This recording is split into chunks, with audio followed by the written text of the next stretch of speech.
Today on an all-new Dr. Phil. A wedding day disaster. The driver gunned it. My dress got caught. She was dubbed the bride who was run over by a minivan. I was dragged 20 feet. How did you wind up out in the parking lot in a brawl? A family torn apart. I felt the wheel run up my leg. And pointing fingers. I did blame Lisa for what had happened to my dad. At the bride. What do you think she's covering up? Let's do it. Have a good show, everybody. Here we go. I hate to see people suffering, and you've hurt long enough. Stand by, Dr. Phil. I'm going to get you the help that you need. 5, 4. This is going to be a changing day in your life.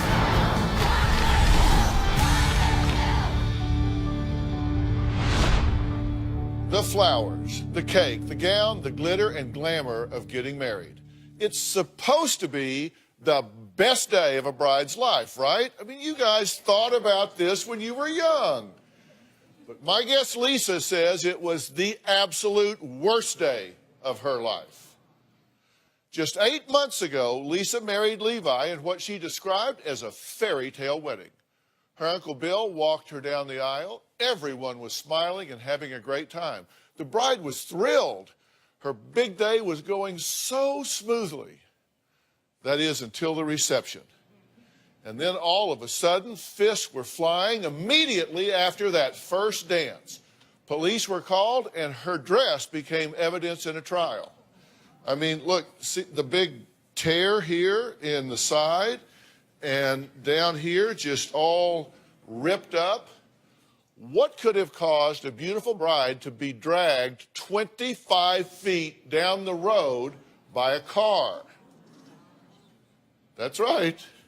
Take a look at what led up to Lisa being dubbed the bride who was run over by a minivan.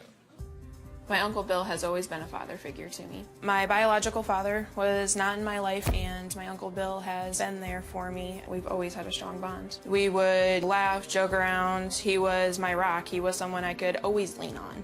And if I had any problems, he would fix it. I was 16 when I moved in with my aunt and uncle. I was going through that rough time as a teenager, and my Uncle Bill allowed me to move in with him. My aunt and uncle were my on-earth guardian angels. Since I've always been close with my uncle, I had always wanted him to help me walk down the aisle on my special day. I had envisioned my wedding as the Enchanted Forest. I wanted my guests to walk in and feel like it was magical all around them and that they escaped from the real world just for that little time. I woke up on my wedding day. My Aunt Nellie was there along with my grandmother. My grandmother had brought the pearls that were my great-grandmother's, and she put them on my neck, and of course they all started to cry. And it was just a really good feeling knowing that I had all that family support. We got married at Eagle Point Park at the castle, so it was like a real fairy tale wedding. It was almost like a dream come true. Two very important men in my life, my uncle and my stepdad, both walked me down the aisle. After the ceremony, we went to the wedding reception. We toasted, cut the cake. We were having a lot of fun. And then that wonderful feeling I had soon turned to sadness and anger. My wedding day was the best day of my life until it became the worst day of my life. She says worst day of her life because her wedding celebration ended in chaos. Take a look. My wedding day was a real-life nightmare. Two uninvited guests, Christopher and a female, came to the wedding. They ended up getting into a verbal argument with my husband, Levi's father. Michael, another invited guest, started making some lewd comments to underage girls. All three, Michael, Christopher, and the female, were asked to leave. All three eventually came back. A fight ensued. I saw my stepdad come into the reception hall holding his eye with blood dripping down his face. I called 911 and said, "We need an officer, there's fighting."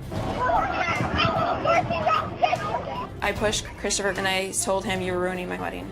That's when everything started to get crazy. My Uncle Bill was trying to break up the fight. Christopher grabbed a hold of my Uncle Bill's shirt and pulled him into the minivan. I was over on the driver's side. The door was shut, the window was down, and somebody had a hold of the back of my head, pulling on my hair and striking me in the face. The female driver shut the door. My dress had gotten caught and gunned it. I was dragged 20 feet. And when they pulled forward, I went underneath the passenger side, rolled down onto my right leg, My right leg went under the minivan. I felt the wheel run up my leg, across my groin. I can't believe that I was that bride that got run over by a minivan. Well, Lisa's wedding dress was caught in the driver's side door, and her right foot was run over. So Bill was on the other side of the van. It ran over his right leg, crushing his pelvis and breaking his hip joint. He walked Lisa down the aisle, but now he can barely walk. 8 months later, Bill and his wife Nellie say they cannot get over what happened. Since the accident, Lisa's turned her back on all of us. While I was in the hospital, Lisa said she would help out with the family. As soon as I returned home, Lisa had made herself more scarce. Every time that we get together, we always talk about the wedding.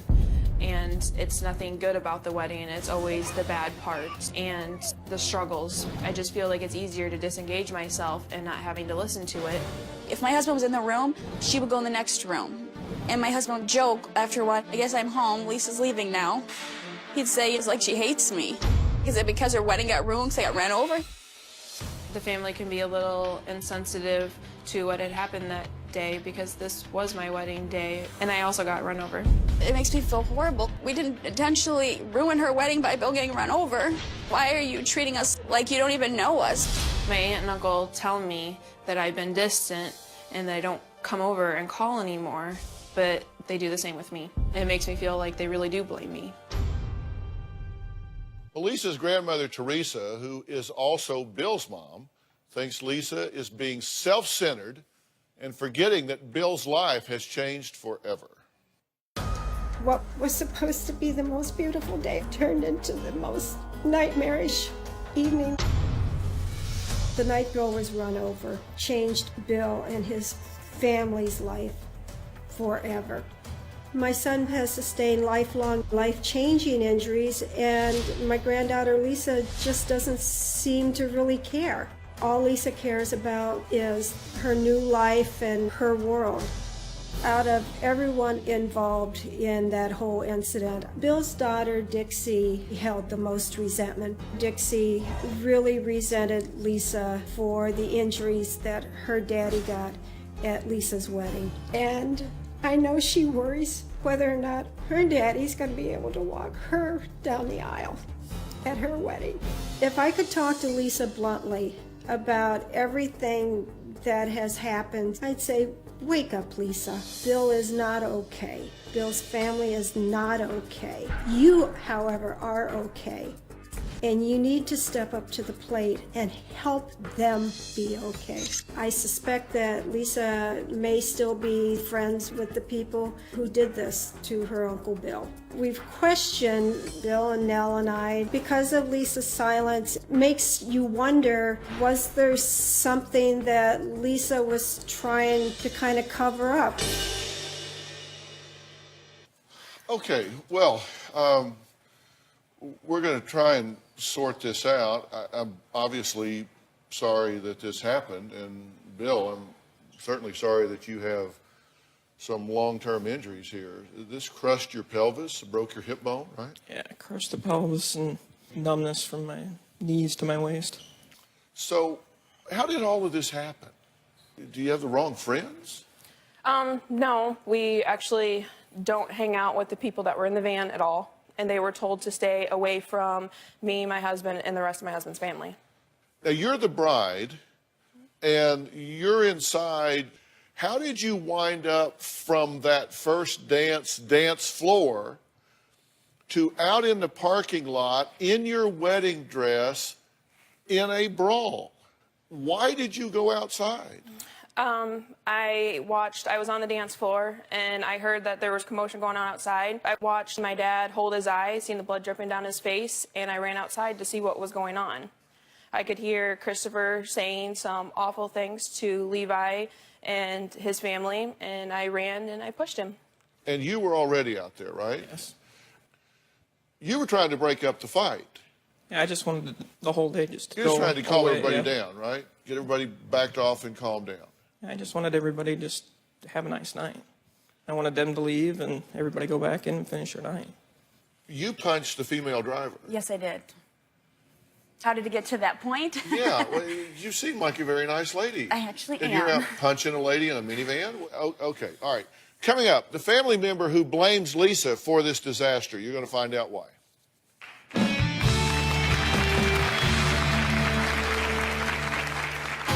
was really jealous of Lisa when I was younger. My parents were really close with her. When I found out that Lisa asked my dad to walk her down the aisle, I felt like I already shared my parents enough with her. I did blame Lisa for what had happened to my dad. Tomorrow on an all-new Dr. Phil. She moved in with him. From my waterfront condo in Florida to a shoebox in New York. But are they ready to tie the knot? She stole your BMW? I said I'm going to a class reunion, and I'm not going in the hoopty. She almost ran me over taking the BMW. Fighting fiancés. I never made that promise. Please tell the truth. Why are y'all even almost sort of kind of getting married? That's tomorrow.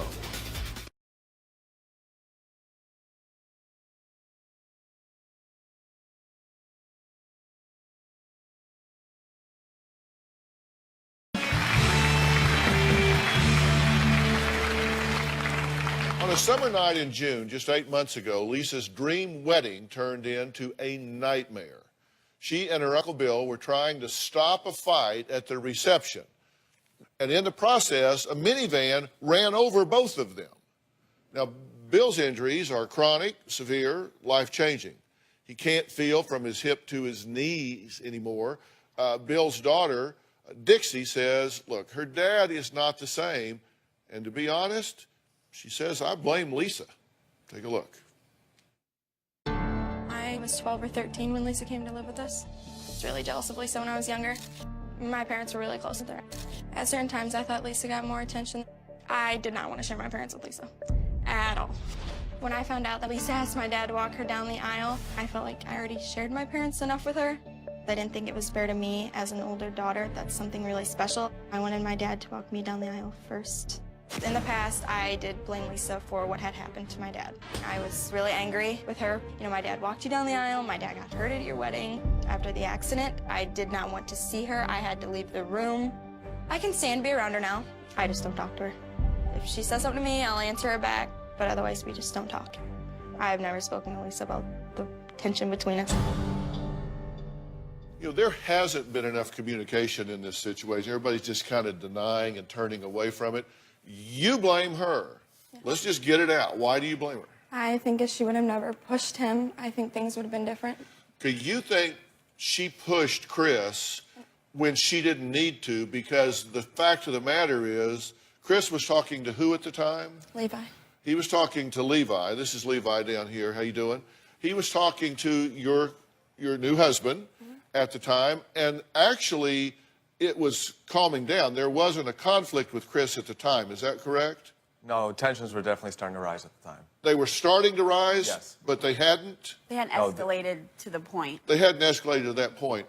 But then she comes in and pushes Chris, and what ensues then, as far as you know? His wife or girlfriend got really mad and upset, and then she wanted to go after Lisa, and Levi didn't let her go after Lisa. That's when it started getting chaos. Okay, were you out there? Yes. Was there anybody left in the reception? You were in there? I was still putting food away. You were still putting food away. All right, so you're in there cleaning up and fixing up, and what were you doing out there? Trying to tell my dad to get back. Trying to pull your dad back in before he gets in the middle of all of this melee. You're the one that took it from verbal to physical? I did. Because so far, everybody's just saying, yeah. And then you shove somebody, and that takes it to another level, right? You know, I think anybody under the kind of stress that I was under probably would have done the same thing. But you do understand that that may have been the spark that ignited that powder keg. And I hold that guilt. It's really hard to watch my dad limp and be in pain when he gets his leg spasms. And I just think things could have been different if she never would have shoved him. I don't think things would have broke out the way they did. In fact, let me be clear about why Bill walked you down the aisle. Your father's not involved. No. And Bill and Nellie have been your family. Yeah. And Bill has really been in kind of a father role with you to the point of walking you down the aisle and giving you away at your wedding. Do you resent him walking her down the aisle? You said that was something that should be reserved for you. It bothered me, but I'm glad he did it. You're saying she got the healthy dad, you get the broken dad. Yeah. How do you feel about that? That's why I hold guilt. That's why I never go there, because I do feel bad. I know, I grew up with these girls. I want their day to be, special, just as special as mine was starting out. You avoid him. You've admitted that you avoid him. Yeah. They've kind of made a joke about it, like, well, I guess she's leaving. I'm coming in or whatever. And you say, well, they're the same way. They don't want to be around me. But how do you know? Because you admit that you run from him. We know she has a lot of guilt. So, but it's like she's always, when she moved in with us, I was there for her, and I didn't know that I needed someone to talk to too. So I always relied on Lisa as much as she relied on me. And now it's like I'm going through so much, and it's like, where is she at? I just don't feel like she's here. So you guys feel like, hey, we were just there to honor her, wound up getting hurt, and we're now getting punished for it. It feels like it because we miss her. Wow. All right. Well, I've got a lot to say about guilt in general. Coming up, Lisa says, actually, she wants to have another wedding. Wonder what the family thinks about that. And then we're going to talk about this guilt business. We'll be right back.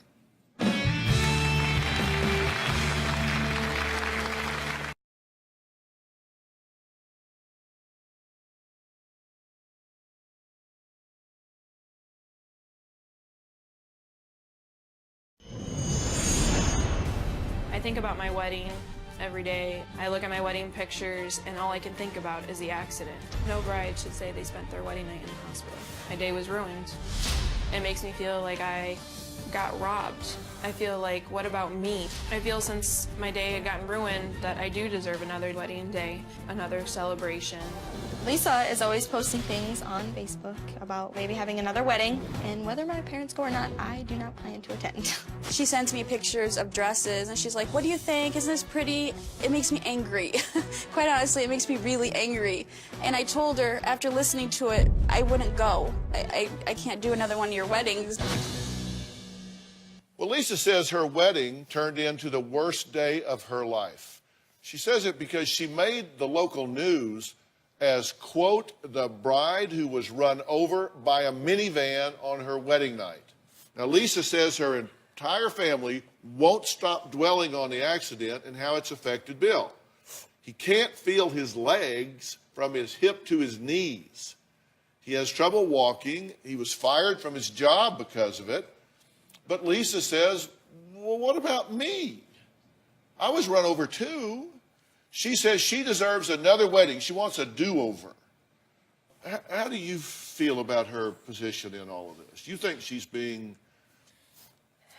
well, you use your word, you said selfish. Selfish. And I guess I really feel that, we gave her a wedding. We can't help how it turned out. And unfortunately, I can't do it again. I wanted Lisa to have the wedding of her dreams. And I wanted it the perfect day for her, for everything. But there's no way I can do it again. Yeah. How do you feel about her reaction to all of this? I feel like she's hiding.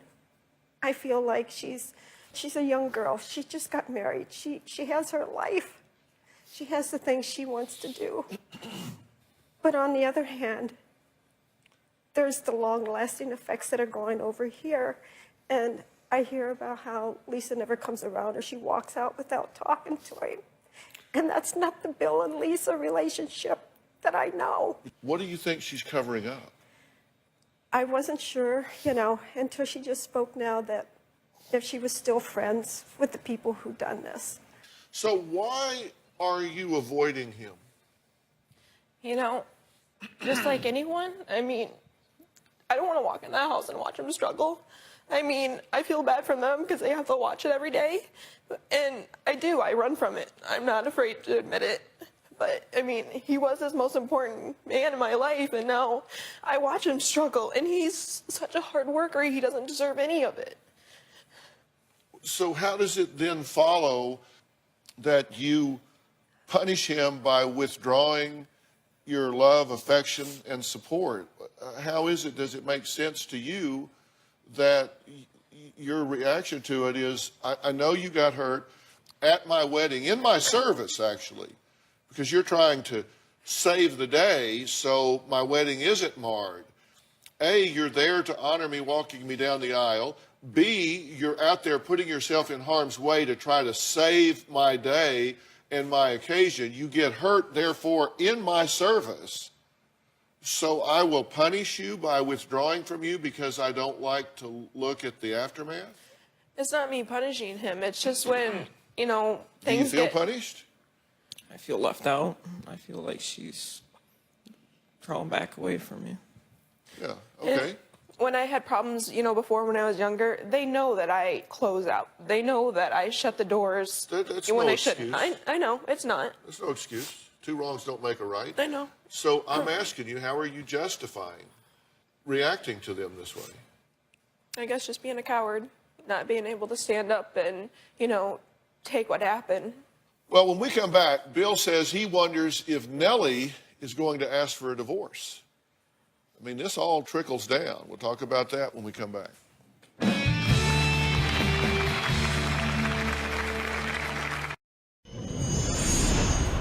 Before the accident, I was extremely close to my wife. Now I find myself being more distant. Because Bill doesn't have feeling from his waist to his knees, Bill thinks because we can't have sex anymore that our marriage is over. It's hard not to be close to.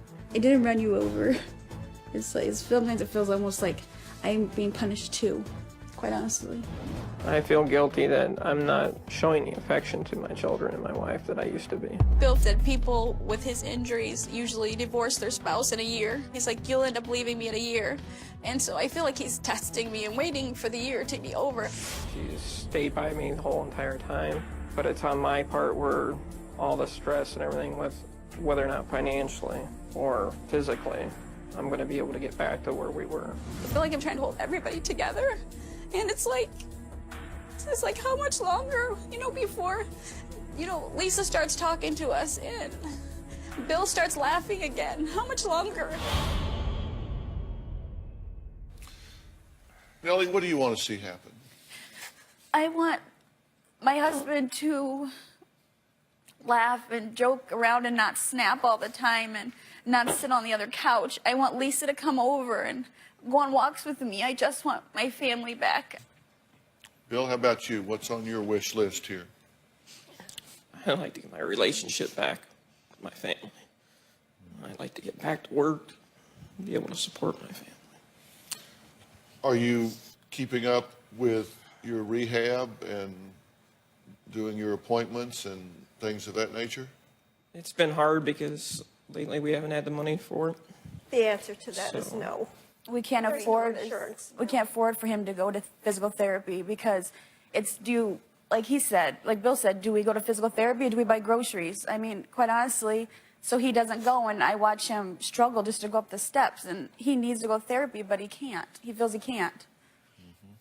And I feel guilty because he's not in therapy and I feel guilty because, you know, I think, do I need to work more hours? And I keep smiling and laughing, trying to make everybody fine, and I go to bed and I can't sleep because it's like a ton of bricks on my shoulders, it feels like. And this is killing you watching it happen. One of the worst things I think that's ever happened in my life. A day that was supposed to be my first granddaughter being married, wearing my mother's pearls. And watching my son walk her down the aisle like I knew both of them wanted it. And then to see one of them on the ground, my son laying there screaming in pain. And hearing people yelling, stop, stop.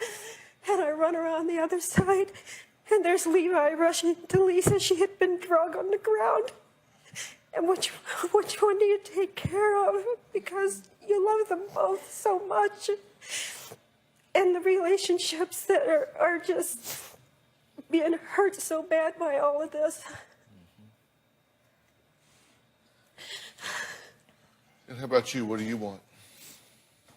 You know, I would like our relationship to go back to normal, and I think the only way to fix that is if I can learn to deal with the guilt, if I can learn to, look past, what happened and, try to see, instead of, Bill limping, maybe Bill getting better, maybe him, succeeding in life and doing the things he wants to. Because I don't like hearing about those things because it's hard. She does when she comes over, and Bill, he talks about the accident, and I know that bothers Lisa, and I tried changing the subject. I can just see it in her eyes, and she wants to run. I mean, you can just see it. When adversity comes into people's lives, and it comes into all of our lives, right? With families, it's going to do one of two things. It's either going to be a wedge that drives you apart, or it's going to be the glue that binds you together. And I see the wedge right now. And right now, it is a wedge, right? It's not the glue. And, coming up, Teresa says Bill lost everything that day, and all Lisa can think about is herself. So what should she be doing? What should she be thinking about? And what I think Bill should be doing. We'll talk about that after the break.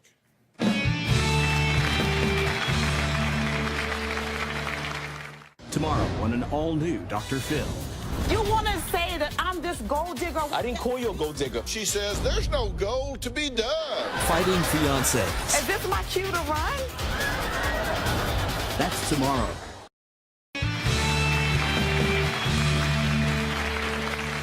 Lisa and Levi's special wedding day spiraled out of control, sending Lisa and her Uncle Bill to the hospital after a fight broke out at the reception.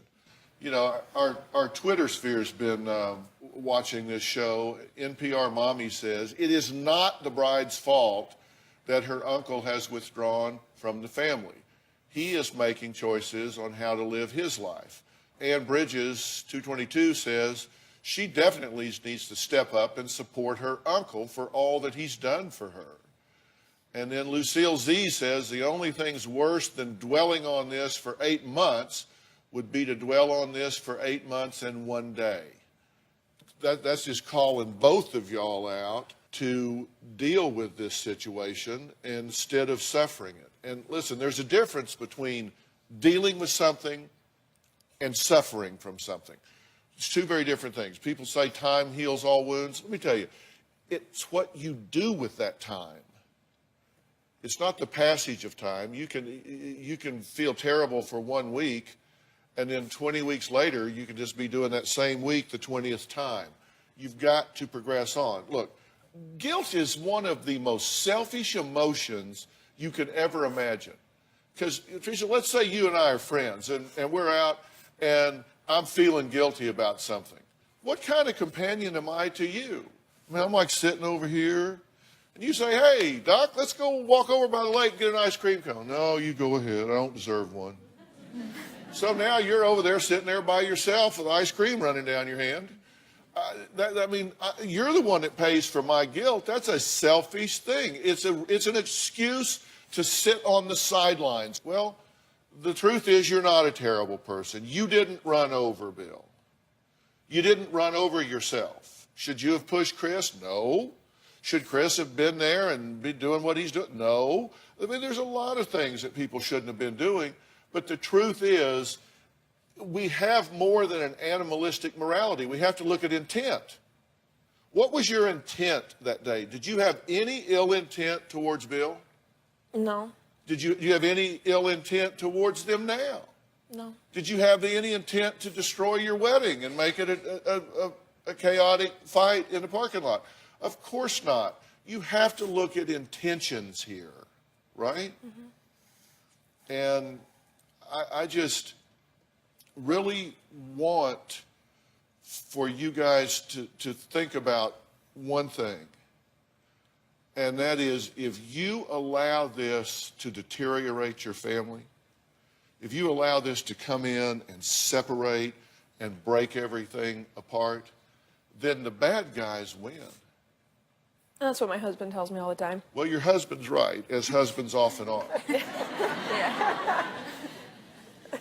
So I really want you to decide that you're not doing this wedding over because it wouldn't erase it. I want you to decide that you're all in this together. You two are victims together here. And Bill, you do need help. I mean, look, I'm not a specialist in what your injuries are, but I know that you've got resources physically that you can work with, and you need to make that a priority. And we're going to see everything we can to help you do that and help you get back on track with that. We're going to see what we can do to help get you involved with the help that you need, physical therapy-wise, neurologically, otherwise. But you can't just choose depression about this and decide, well, you know, I'm screwed, because that's not true. You got to be a fighter here, and we're just going to give you some tools to fight with, okay? That's my biggest thing. I want to get my family back and back to work. Of course. Of course, and that's what we're going to do. And so, all right, we're going to talk to you about that after the show. But you got to take care of your body. You can build this back. And you quit running from this. Got it? When we come back, we're going to talk to a famous preacher's daughter that Today on an all-new Dr. Phil. A wedding day disaster. The driver gunned it. My dress got caught. she was dubbed the bride who was run over by a minivan. I was dragged 20 feet. How did you wind up out in the parking lot in a brawl? A family torn apart. I felt the wheel run up my leg. And pointing fingers I did blame Lisa for what had happened to my dad. at the bride. What do you think she's covering up? Let's do it. Have a good show, everybody. Here we go. I hate to see people suffering, and you've hurt long enough. Stand by, Dr. Phil. I'm going to get you the help that you need. 5, 4. This is going to be a changing day in your life.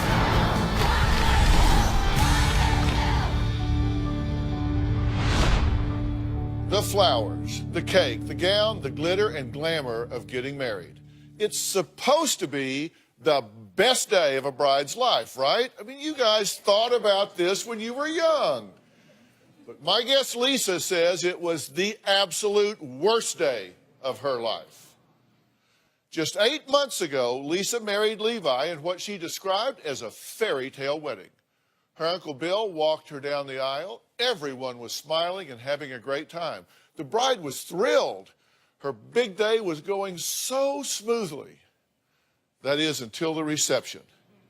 And then all of a sudden, fists were flying immediately after that first dance. Police were called, and her dress became evidence in a trial.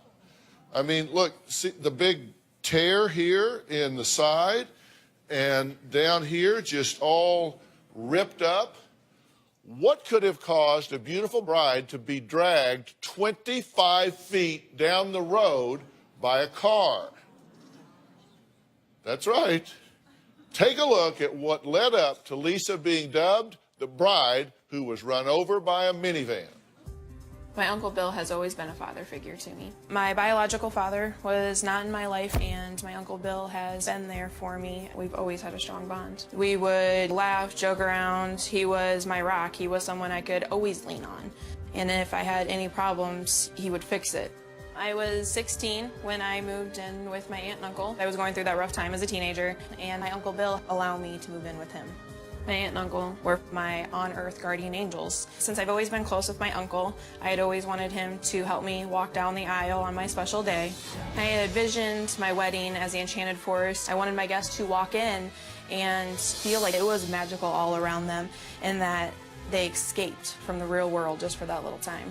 I woke up on my wedding day. My Aunt Nellie was there along with my grandmother. My grandmother had brought the pearls that were my great-grandmother's, and she put them on my neck, and of course they all started to cry. And it was just a really good feeling knowing that I had all that family support.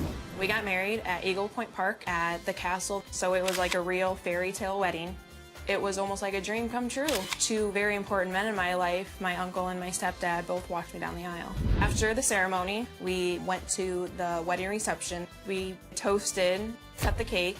We were having a lot of fun. And then that wonderful feeling I had soon turned to sadness and anger. My wedding day was the best day of my life until it became the worst day of my life. She says worst day of her life because her wedding celebration ended in chaos. Take a look. My wedding day was a real-life nightmare. 2 uninvited guests, Christopher and a female, came to the wedding. They ended up getting into a verbal argument with my husband, Levi's father. Michael, another invited guest, started making some lewd comments to underage girls. All 3, Michael, Christopher, and the female, were asked to leave. All 3 eventually came back. A fight ensued. I saw my stepdad come into the reception hall holding his eye with blood dripping down his face. I called 911 and said, "We need an officer, there's fighting." I pushed Christopher and I told him, "You were ruining my wedding." That's when everything started to get crazy. My Uncle Bill was trying to break up the fight. Christopher grabbed a hold of my Uncle Bill's shirt and pulled him into the minivan. I was over on the driver's side. The door was shut, the window was down, and somebody had a hold of the back of my head, pulling on my hair and striking me in the face. The female driver shut the door. My dress had gotten caught and gunned it. I was dragged 20 feet. And when they pulled forward, I went underneath the passenger side, rolled down onto my right leg,